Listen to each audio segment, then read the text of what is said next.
What is wrong with that? Welcome back to Business Place. This video is brought to you by Magellan TV. Discover a new type of documentary film experience with Magellan TV and its binge-worthy documentaries. Updated every single week. More on them in a bit. I don't know if it's possible. Is it possible for me to copy ideas off myself? If so, this video is guilty of it and also has absolutely nothing to do with business. Sometimes, very rarely, I'll read a comment being like, Simon, I clicked on this channel, it's not about business at all, it's absolutely ridiculous. And I'd like it to be more about business. And I'd be like, great, I don't care what you think. This video is the thrilling adventures of Florida Man. I'm not sure if Danny's gonna tie this to business in any way whatsoever. We're gonna find out. What happens here is Danny writes me a script. How I shall read said scripts, and Sam, our resident memologist, resident in the basement, along with Danny, will add some memes, also known as video editing. When we think of the world's most notorious headline hoggers, we tend to think of people like Donald Trump, Bill Gates. Bill Gates. Always hogging those headlines, saving the world like a knob. Greta Thunberg. Outrageous. Donald Trump. Kanye. Didn't we say him already? Oh, I see. Donald Trump, Kanye West, Taylor Swift, and Donald Trump. Was Kanye West and Taylor Swift, was that the time Kanye West got up at the Grammys or whatever and was like, Taylor, your album was great, but Beyonce's album was better? And it's like, dude, Kanye, not appropriate. But there's one guy who trumps even Trump when it comes to generating prolific, bizarre headlines, which seem to confirm that the world has gone stark, raving mad. Florida Man. Over the years, the most wacky and entertaining headlines to ever hit the press have usually got the words Florida Man shoved at the very beginning. These include such everyday examples as Florida Man tries to evade arrest by cartwheeling away from cops, and Florida Man insists syringes pulled from rectum aren't his. Dude, what are you doing? You don't put the whole syringe up there, like pack your cocaine into a condom or whatever. That's not a good idea. Also, who's the are they then? I guess he could be smuggling them for some drug cartel, but they know not to put the syringes directly up the butt. It's like the drug addicts don't need the drugs already in the syringe. They'll figure it out. Of course, it's not really the same Florida Man, but that's the joke. Did I explain why I was stealing an idea off myself? Because every time, I've got another channel called Top 10s, and every time we make a video about Florida Man, it gets just hundreds of thousands of views. I don't know why, but I like it, so I copied myself. But that's the joke concept that evolved into the famous long-running meme when the Florida Man Twitter feed first began curating the adventures of the world's worst superhero back in 2013. This does beg the question as to why exactly the Sunshine State appears to spawn quite so many strange and ridiculous headlines that you wouldn't generally expect to see pop up in the Rotherham record.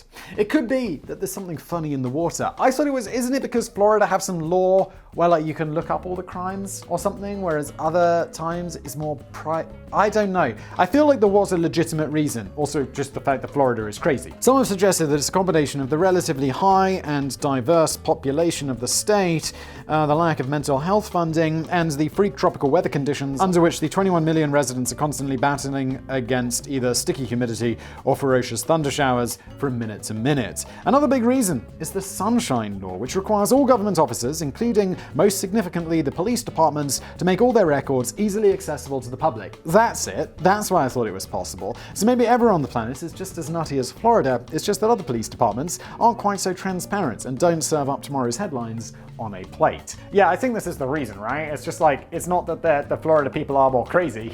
It's just like all of the information about them being crazy is very easily accessible thanks to something called the Sunshine Law, which sounds like it's, this is gonna save the world. What is it? The Sunshine Law? It's a program that provides free meals to kids throughout their entire childhood. That's nice, but it's not. Obviously, that doesn't happen. Whatever the reasons, the end result has seen the ongoing chronicles of Florida Man dished up for global consumption like a long-running and deeply improbable comic strip, except that every detail in these stories just happens to be inexplicably true. Wow, I have to say this is possibly the shortest introduction on a Business Blaze ever. Only one page. A Florida man stabs tourist despite having no arms. I really hope it was the man doing the stabbing who had no arms rather than the person who got stabbed, otherwise that's just a tragic story. I mean, it's tragic anyway, he doesn't have any arms. and he somehow needs to stab people, like with a knife in his mouth or some shit.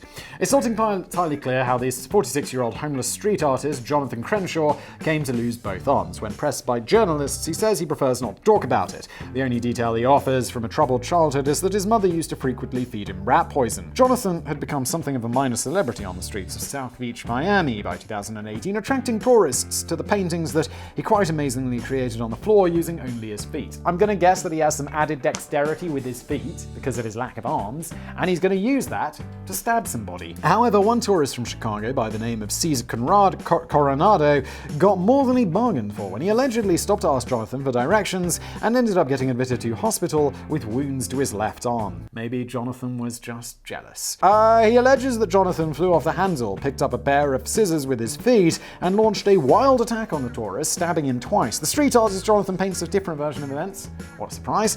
He points the finger of blame at his accuser. Well, not literally. Oh, Danny, no. Well, not literally, of course. Maybe he points the big toe of blame. I'm not even going to do the bumps on that because just no, Danny, no. Cancel Simon.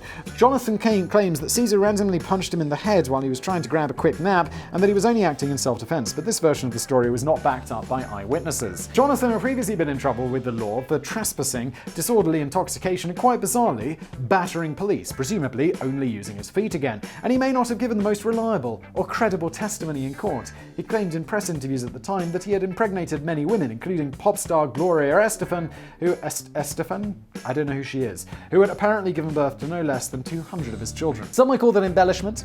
Some might call it an outright lie. Jonathan would call it the truth, but he's a liar, allegedly. I couldn't find any record of what exactly happened to Jonathan, but he's back on the streets today, so the punishment can't have been too harsh. Let's hope he's raised enough money from tourists to start paying off those child support bills. I don't like the thought of Gloria struggling on her own. Florida man tries to rob GameStop while wearing transparent bag on his head. Oh, dude, come on. I mean, although for the longest time I was like, why do robbers wear like the tights over their heads when they go robbing? It's like you can still see their face. And it's like, yeah, but I guess it's distorted enough. But why not just wear a balaclava? You're gonna buy tights. Is it the tights are cheaper? Just spend the extra $2, $3 and buy the balaclava. Like, I mean, come on, invest a little in yourself. That's how I roll.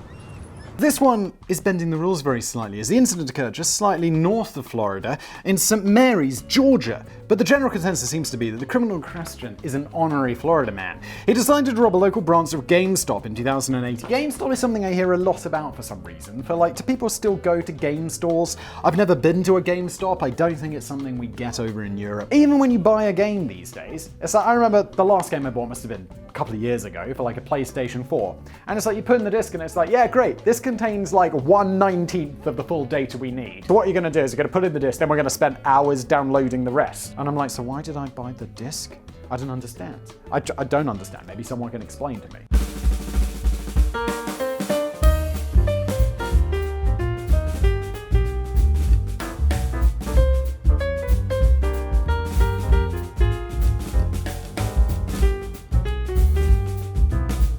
He decided, so he robbed this GameStop and he basically made the lazy decision where a completely see-through plastic bottled water wrapper as his cunning mask of choice. It's almost as if he knew that you were meant to wear some kind of mask while carrying out such a daring raid, but nobody had bothered to explain to him the practical reasons behind it. Like, just get a balaclava. You can, I mean, as a kid I was surprised when you could buy balaclavas. I was like, why are we selling things for criminals in like hiking stores? And then later on I found out that they keep your face very warm when you go camping, which is nice. That you do look like a bit of a terrorist. The police, can you imagine just wearing a balaclava around? Just like wearing a balaclava around town?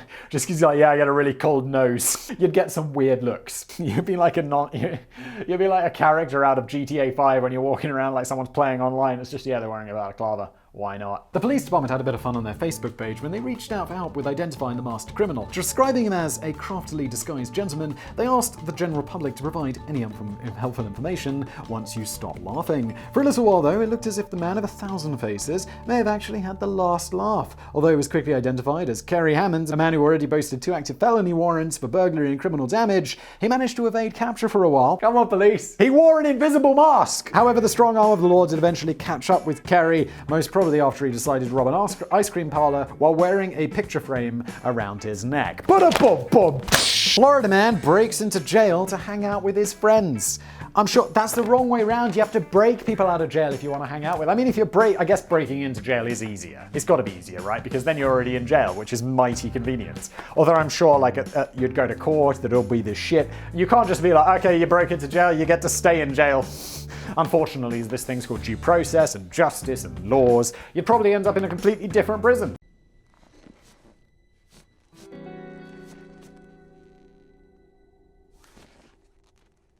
Oh, poop. I'm sure that most of us are quite content with the idea of living to a ripe old age, apart from Simon, who won't be happy unless the secret to immortality is discovered during his ideally eternal lifetime. Why is this so wrong? Why whenever I bring up the idea of, like, it'd be nice to, have the option, I'm not saying that you can't end it, just the option of living forever. Why is that so wrong? Danny is not religious. I get why religious people are like, Simon, it's against God's plan. It's like, well, great. For you, you believe that you're going to go up to heaven, there's going to be cherubs. Unfortunately, I don't believe that nonsense, and I believe that when you die, it's just an eternal void of nothingness. After you died, where did you go? What did you see? There was nothing at all.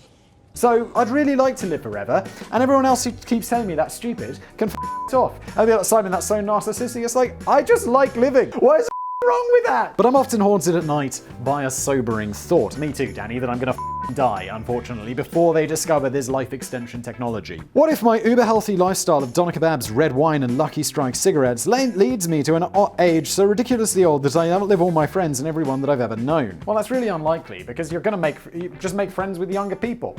It's like, you'd be like 90 years old, make friends with a 70-year-old. You're probably gonna die before then. How would I cope with feelings? Just make new friends. How would I outlive all my friends and everyone I've ever known? You won't make new friends, Danny. I know you can't, but your situation is unique. Not everyone else is in your situation. Jesus Christ, have some empathy for once, Danny. Christ. How could I cope with the feeling of being so desperately alone in a strange new world where everyone else is just obsessed with the idea of making documentaries about themselves on YouTube? Where's the Danny biography? This is what everyone says in the comments. Simon, why don't you make a biography about Danny? Why don't I know more about Danny? Who is Danny? Why does he love doner kebab so much? And I'm like, because they pair beautifully with red wine. I suppose that career criminals face a similar sort of dilemma. What if you wake up one morning and realize that every single one of your mates has been sent to the slammer? Make new friends. It's not that hard. Just do it! It's like, I mean, yeah, I like my friends, but if they all got sent to prison for... I don't know, I don't hang out with criminals. It's very morbid, but if they all died, or I don't know, like something happened to them, maybe we're all in a plane, a big plane, and we're all going somewhere, and then the plane crashes and I'm the only one that survives. I'll be like, well, okay, I guess I'll have to make new friends. It sucks, but it's not like, well, I guess I'm gonna be lonely forever. I have had it with these motherfucking snakes on this motherfucking plane. This was a problem faced by one Patrick Remp, who fancied another nice night in with his good buddies, but he was sadly on the wrong side of the prison fence. So one lonely night in 2015, he drove up to the Indian River County Jail and rammed his car into the front doors. Dude, they will let you in. You can walk into prison and visit your friends, I'm sure. What are you doing? You're probably drunk. You are a Florida man. All this achieved was a completely wrecked vehicle, so he vacated the smashed up car and started climbing the security fence, only to get dangerously entangled in the razor. Razor wire is nasty. Who the was like, yeah, barbed wire is pretty good. You know what'd be better?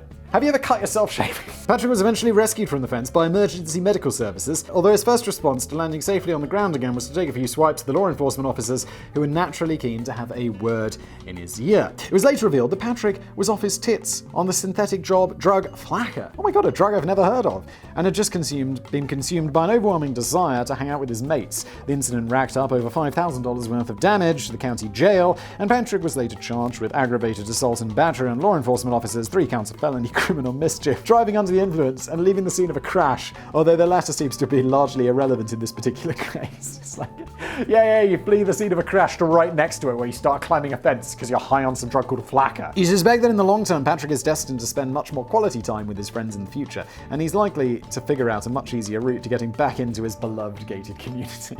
He was like, yeah, where have you been? Oh, I moved to a gated community. Double gated. Oh, time for a Magellan mid-roll ad. Magellan! Magellan's legit, by the way. It's I have some points that I have to tell you about. But basically, Magellan's like Netflix, but it's like for smart people who like documentaries and stuff. It's really very good and it's very cheap. I'm sure I should say that it's really good value rather than cheap, but honestly, it's like, I don't even know how much it is. It's really cheap. They gave it to me for free, but I looked how much it was and I was like, I mean, now your gift of giving it to me for free is less impactful, Magellan, but thank you. Magellan is a new TV documentary streaming service founded by filmmakers who love history. That's a good thing, you know? They believe in that old adage about studying history. You can't know where you're going until you understand where you've been. That's very deep. I mean, honestly, it's like, yeah. I mean, great. I mean, I don't always watch documentaries to learn things. I become a better person and, like, not repeat the mistakes of the past.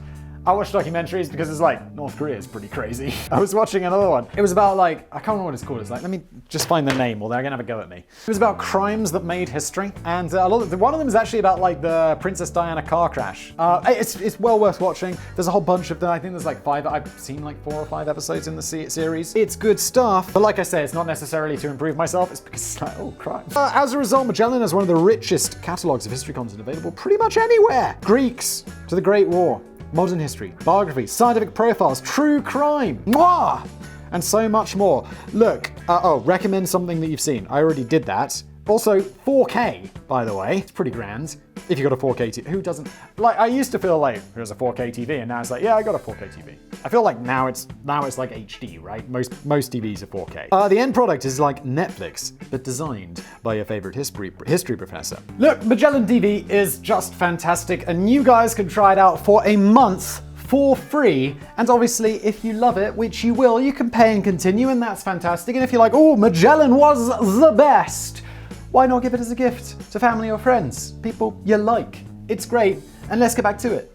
Moving on. Florida man accuses dog of shooting girlfriend in leg. I think that me and my dog Poppy my uncle has a dog called Poppy. What a weird coincidence. Also, I guess Poppy is a very popular name for a dog. I don't have any pets, but my wife desperately wants a dog. And I'm like, look, wife, we can get a dog when we get a house. And we live in an apartment. And because I didn't grow up with dogs, so I don't like the smell of dogs. But I'm like, okay, look, if the dog can like stay in the downstairs area, you know, where there's like a utility room and shit, that's fine. But I don't want the dog in my living room and in my bedroom and shit. Like, I don't like that. And despite what everyone thinks, because I once said, and I don't regret it, but I would commit a dog genocide before I let an actual person die, because dogs are lesser than people, and people were very up. There is a dog walking past my window right now, no doubt about to take a piss. Could the timing be better? Why am I talking about dogs? What is going on? Oh, yeah. So, when we move into a house someday, we right now it's fine. We have like one kid, but it's like, as the family grows, we'll be like, well, we can't live in an apartment forever. Also, I don't want to live in an apartment forever. And I'm like, yeah, we can get a dog, but there's one condition. I want to give the dog a human name. Like, I'm going to call my dog Charles, like after ETA, or I'm going to call him Jeffrey. I don't want some dog with some bull name like Rex. Actually, Rex is quite good. But I want to give it a proper name. I don't know why. And then if I get a cat, he's going to be like Stanley. They've perfected their Wild West routine, although it's taken just about 7 years for her to fully get on board with the idea. I hold out an invisible pistol and I tell her in my best Wild West accent to stick him up or I'll shoot. I don't know why I'm doing Sean Connery. I haven't seen any westerns, so everyone's told me to see The 3:10 to Yuma as a good modern western. I haven't yet, unsurprisingly. Poppy gets on her hind legs and sticks up her paws, but then I pretend to shoot her anyway, and she delivers a very overdramatic performance of falling to the floor in a hail of invisible bullets before lying motionless on the ground. Danny, if that's real, that's cool. I want to teach my future dog, Jeffrey, to do that. Some people have argued that the routine is morally bankrupt as it goes against the law of the West, and you never shoot anybody when they've stuck their hands up. But I still think we'll be in a good chance of winning prize in next year's coveted Tintergel's Got Talent contest. Great. Where's the biography of Danny? Well, it's here in bite-sized pieces. However, no matter how hard I try, I don't think I could train Poppy to shoot somebody in the leg with a gun. Yet according to a guy from Jacksonville called Brian Murphy, that's exactly how his girlfriend ended up, with a big bullet hole in one leg one night in 2017. It wasn't on purpose, of course. Brian claims that it just returned home from a midnight walk with his dog Diesel, okay? Which is dodgy in itself. Who walks their dog at midnight? I don't know, don't people do this because the dog needs to take a shit or something? His girlfriend was fast asleep in bed, but then he suffered a rude awakening when Diesel excitedly jumped up onto the nightstand and accidentally set off a gun which had been placed there earlier. What are you doing with your guns? It's like, yeah, where are you going to keep that loaded gun? Yeah, on my nightstand pointed at my face. Things I don't keep on my nightstand, guns. I keep all my guns under my pillow. The unfortunate woman needed urgent medical treatment for her wounded leg and later claimed to the police that she had no idea what happened as she had been fast asleep during the Bastapore shooting. She was in no mood to talk to the press afterwards, but it was notable that she looked incredibly pissed off when she left the police station. And a neighbour of the young loved-up couple wasn't buying into the crazy story at all. She told reporters, "Bogus, a dog can't fire a gun. That's crazy. Isn't there such a thing as a hairpin trigger where you just tap it slightly and..."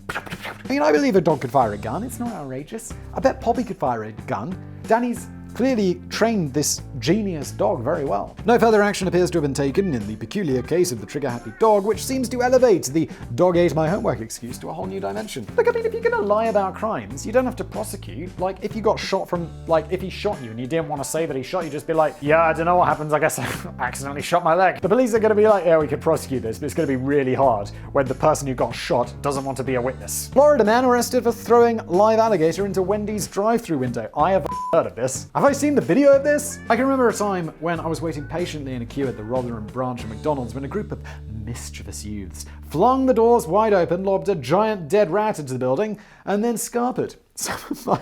Jesus Christ. Where'd you get a giant dead rat?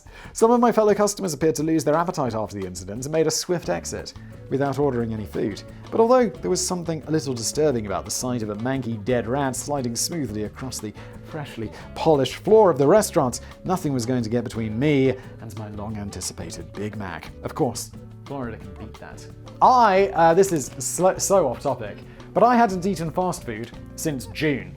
And over the Christmas, July.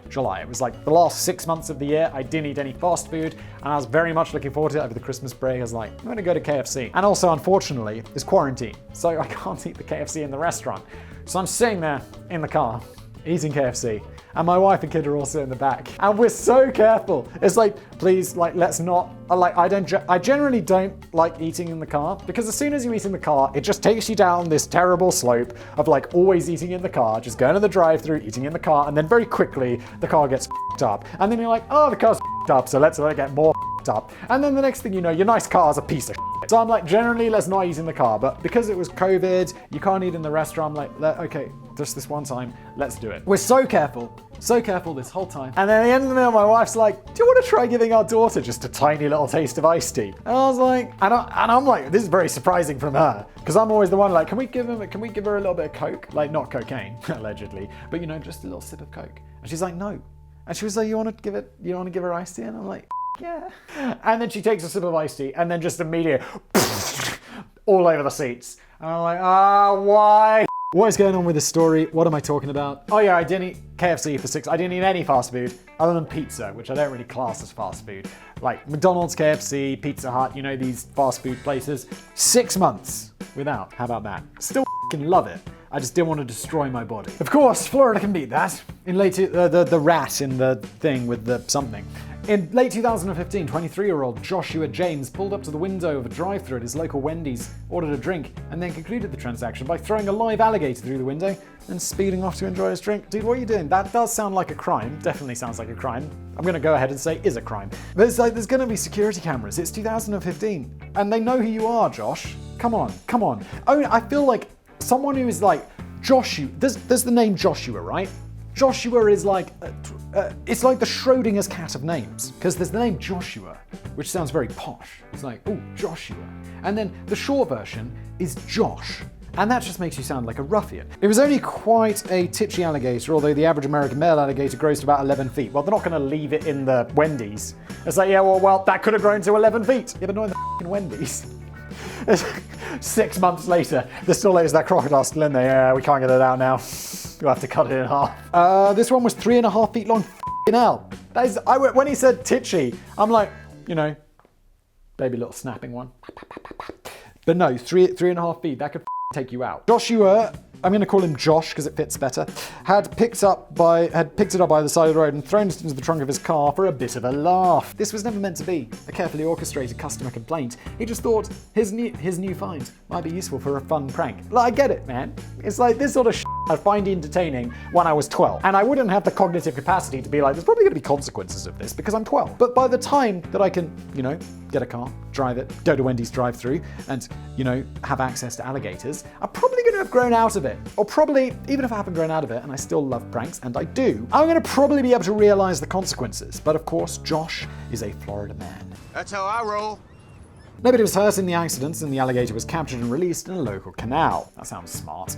Josh was charged with aggravated assault with a deadly weapon and illegally capturing an alligator and was sentenced to a year's probation, along with a $500 fine and 75 hours of community service. He was also banned from all Wendy's restaurants in order to limit his contact with animals to just his mother's dog.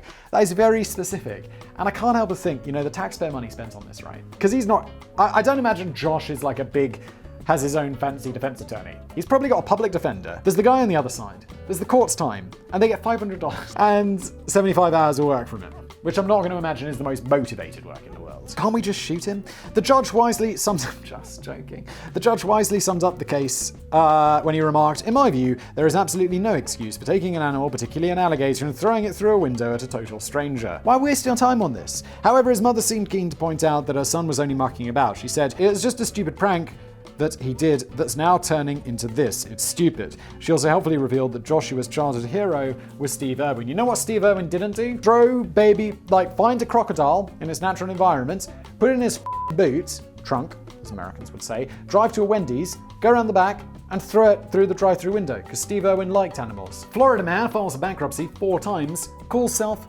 brilliant businessman. I have a feeling we're talking about a very specific Florida man here. Probably by the time you're seeing this, ex-President Trump. Hopefully. Not because I prefer one side or the other, as I've said multiple times. I'm British. I don't care. But I mean, however you care about it, you got to be a minority Trump supporter, right? If you think he actually won the election at this point. The people who are saying there's voter fraud and stuff when there's no evidence of it are the crazy ones, right? Like Ted Cruz and 4 hardcore Republicans who are also stupid. And Trump, of course, but slight conflict of interest there. In late 2019, President Trump announced that he was changing his official primary residence. The White House doesn't really count, apparently, from Trump Tower in Manhattan to Mar-a-Lago Golf Club in Palm Beach, Florida, which he used as a presidential getaway before seemingly moving in there permanently when the 2020 election results started trickling in. His move seems to have been prompted by a perceived problem with taxes, as he claims that he was treated very badly as a New York taxpayer. We may never know the full story, as apparently it takes about 35 years to process one of Trump's tax returns. And he may have a fight on his hands from Florida, as the town of Palm Beach is currently trying to block his proposed move to Mar-a-Lago Golf Club on the grounds that he signed an agreement with the town in 1993 which stated that nobody should be allowed to reside full-time in the club. Yeah, but it's his club. Can't he live there? Let's hope the poor lamb doesn't end up homeless. Probably going to be okay. But Trump's proposed move to the Sunshine State prompted The Daily Show with Trevor Noah to launch an extension for Google Chrome, and this is very specific, and Mozilla Firefox under the name President Florida Man extension. It's now available if you fancy checking out. It's going to change every mention of President Trump online, like when you read the news, to President Florida Man. Once installed, the extension takes every single reference to Donald Trump you ever stumble across online and changes it to Florida Man. It even works on his Twitter account, and suddenly those bizarre Trump headlines almost appear to make a bit more sense and just feel a bit more believable. Some of my favorite transformed Trump headlines include: Florida man suggests shooting migrants in legs to slow them down. That's gotta be fake news, right? He couldn't have possibly... I know he's not, Sometimes I'm like, if we actually read that article, Trump, and maybe someone can explain who's not politically insane, that way or that way, in the comments what actually happened with that. Because obviously Trump didn't say, let's shoot migrants in the legs to slow them down in context. But it is a fantastic headline. Florida man releases self-incriminating transcript of a phone call, declares it perfect. Florida man spends charity money on portrait of himself. Florida man attempts to woo porn star by telling her that she reminds him of his daughter. Dude, some of this shit can't be real. Florida man says he wants to dig moat and stock it with alligators. That one I believe. Florida man refers to Mexican immigrants as rapists while hiring them as gardeners.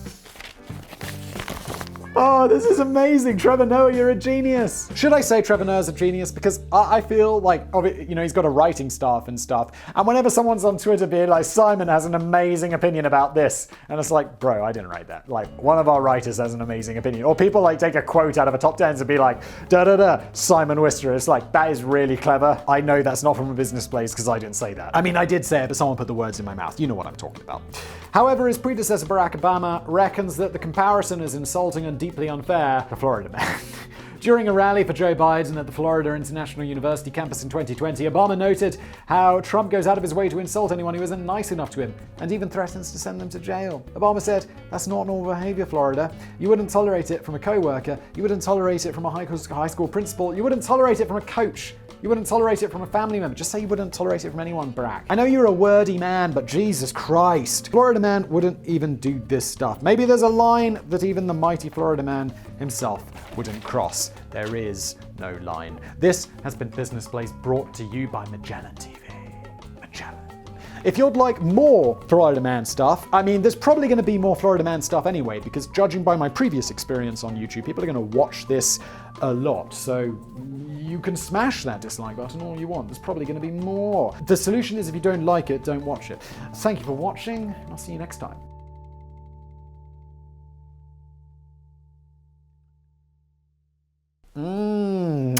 Magellan!